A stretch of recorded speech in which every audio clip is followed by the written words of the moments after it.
അഫ്ഗാനിസ്ഥാനുമായി പാകിസ്ഥാൻ തുറന്ന യുദ്ധം പ്രഖ്യാപിച്ചു.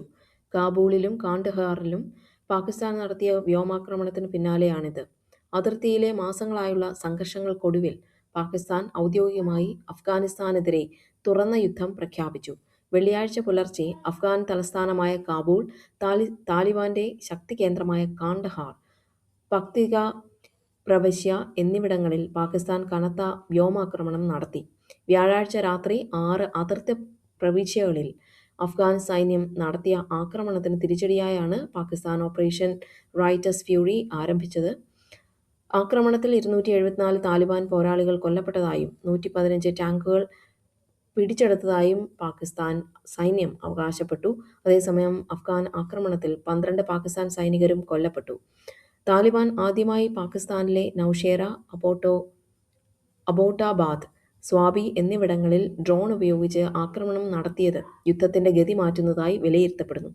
റഷ്യ, ചൈന, ഇറാൻ എന്നീ രാജ്യങ്ങൾ ഇരുപക്ഷത്തോടും സംയമനം പാലിക്കാനും ചർച്ചകൾ പുനരാരംഭിക്കാനും ആവശ്യപ്പെട്ടു. ജനീവയിൽ നടന്ന ആണവ ചർച്ചകൾ പരാജയപ്പെട്ടു.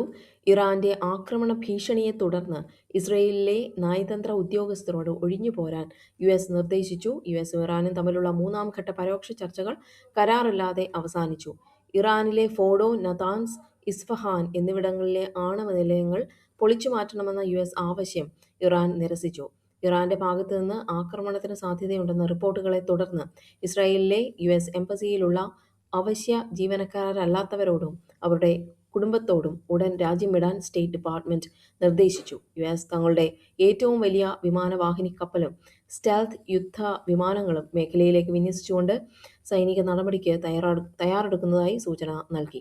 അടുത്തയാഴ്ച വിയന്നയിൽ സാങ്കേതിക തലത്തിലുള്ള ചർച്ചകൾ തുടരാൻ തീരുമാനിച്ചിട്ടുണ്ടെങ്കിലും മേഖലയിൽ യുദ്ധസാധ്യത നിലനിൽക്കുന്നു. ബ്രിട്ടീഷ് രാഷ്ട്രീയത്തിൽ മാറ്റങ്ങൾ വരുത്തിക്കൊണ്ട് ഗോർഡൻ ഡെന്റൺ ഉപതെരഞ്ഞെടുപ്പുകളിൽ ഗ്രീൻ പാർട്ടി അട്ടിമറി വിജയം നേടി. മെലാനിയ ട്രംപ് യുഎനിൽ ആദ്യമായാണ് ഒരു പ്രഥമ വനിത യുഎൻ സുരക്ഷാ കൗൺസിൽ യോഗത്തിൽ അധ്യക്ഷത വഹിക്കുന്നത്. പാരമൗണ്ട്, വാർണർ ബ്രോസ് ലയനം $111 ബില്യൺ ഏറ്റെടുക്കലിലൂടെ പുതിയ മീഡിയ സാമ്രാജ്യം രൂപപ്പെടുന്നു. നെറ്റ്ഫ്ലിക്സ് പിന്മാറിയതോടെ ലയനം ഉറപ്പായി.